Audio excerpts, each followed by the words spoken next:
So as of March 6th, 2021, I will officially have been making content on YouTube now for 2 months. And I just wanted to make a video reflecting upon what it's been like so far, what I've learned, what the YouTube experience has been. And this is just going to be more off the cusp, off the top of my head here. There won't be much editing, if any at all. I know when you usually watch my content, I do pretty heavily editing in the cuts and stuff. But I want this one to just be something that you can watch if you want to. If not, I mean, I'm going to watch it later down the road, to kind of document my own growth and check out the channel later when I so feel like I want to. So in 2 months on YouTube, I've released 14 videos so far, and I have amassed 168 subscribers as of the time of this video. And I just want to say thank you to everyone. Thank you if you've taken time to check out the channel. Thank you if you've taken time to subscribe. The channel actually has 3.6K total views from 1.4K unique people. And that's kind of crazy to think about. I don't even think I've ever met 1,400 people in my life, So to think of that many people checking out what I'm doing it's fantastic. It really is. So outside of saying, outside of absolutely thanking everyone for their support, I just want to touch upon what I've learned, what I've been doing to grow, and what I continue to do. So if you've been around the channel, obviously I focus on graded video games or video game content of that nature.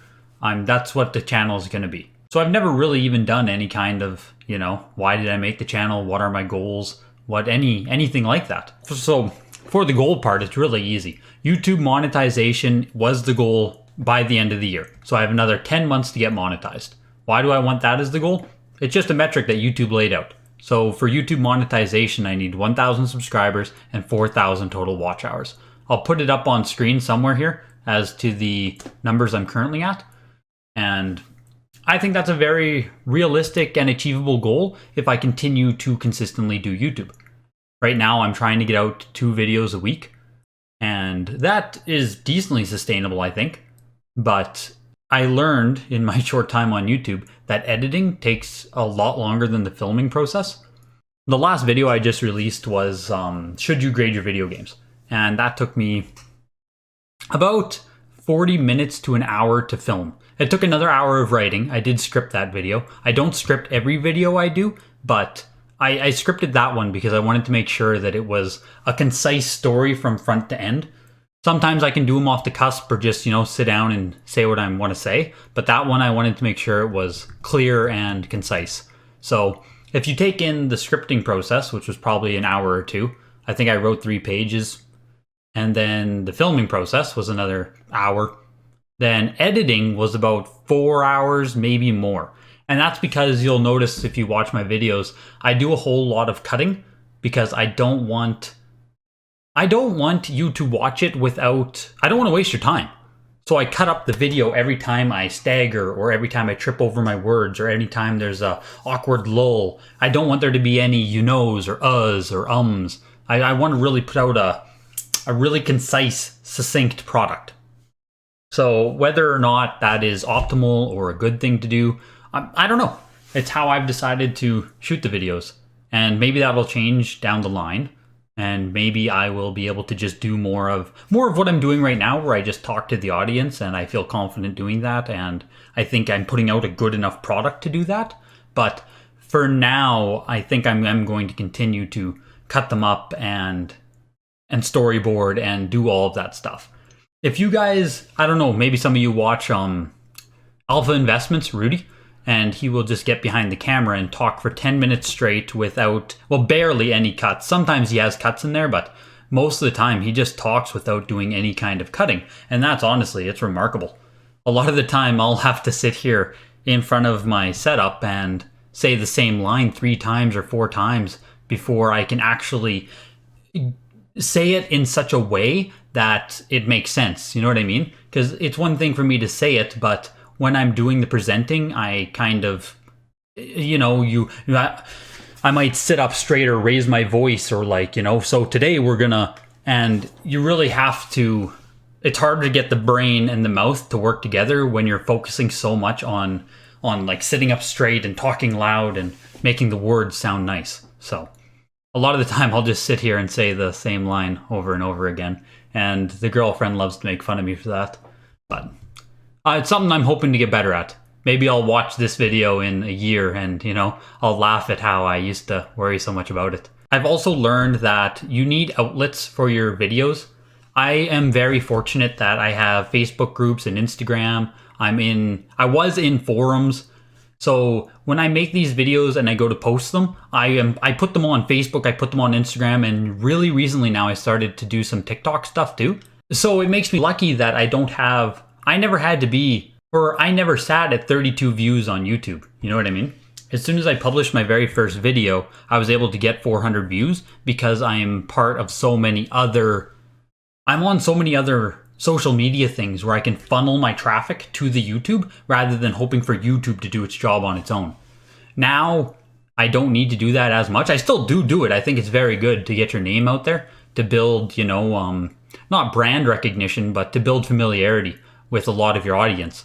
If you can join groups that have targeted members where these are people that are going to care about what you're doing, it's a really good thing. Now, in saying that, don't just join a group and start spamming them with videos. I've been in these groups for years before I ever started presenting my videos to them. Before I made videos, I was on Nintendo Age for almost 10 years. And then, made the Instagram for a couple of years and did a whole bunch of stuff like this where when I decided to finally make a video, there were already people who knew me. So thanks to, huge shout out to anyone who took the time to check out the video when I was still new to it and was just making it for, I didn't know what it was going to be. Also, with growing on YouTube, it's like any kind of social media, honestly. It's way easier to get the 100th follower than it is to get the 10th follower.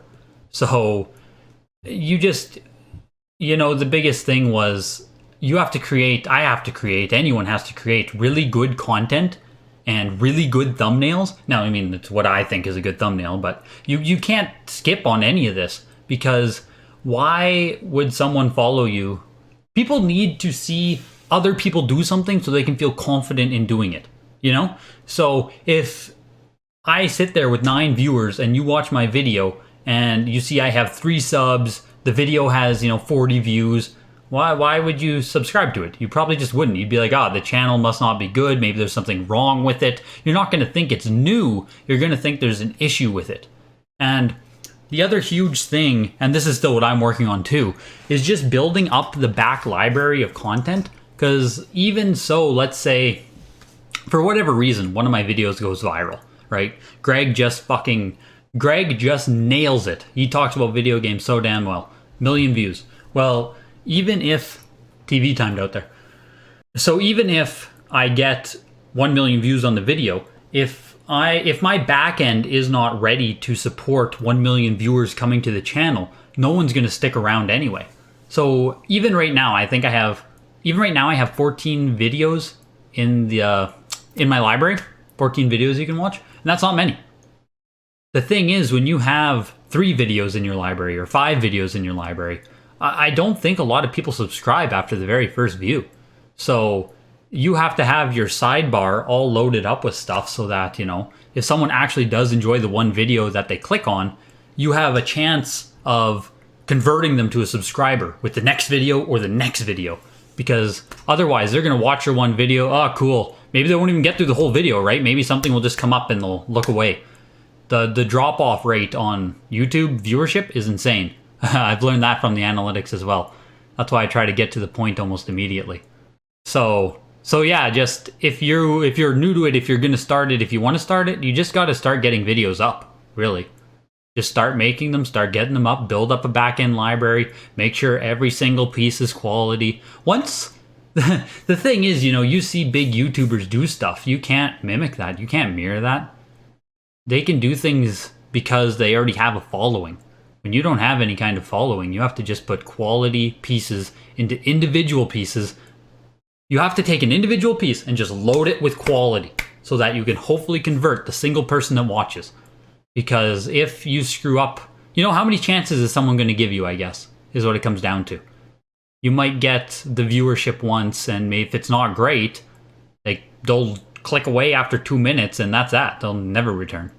Or they won't give you the next chance, you know, or they're going to be hesitant on the next chance. You get what I'm saying. So just putting out quality content is what I strive to do, and it's always a very, you know, nerve-wracking to do that. And I don't know. I don't know if this video is for me or for you anymore. I don't know. Just telling you everything about how I feel so far on YouTube. Also with the content and putting yourself out there, and you know, like I said, I share them to Facebook groups, I share them to my Instagram. So you are absolutely inviting opinion into that.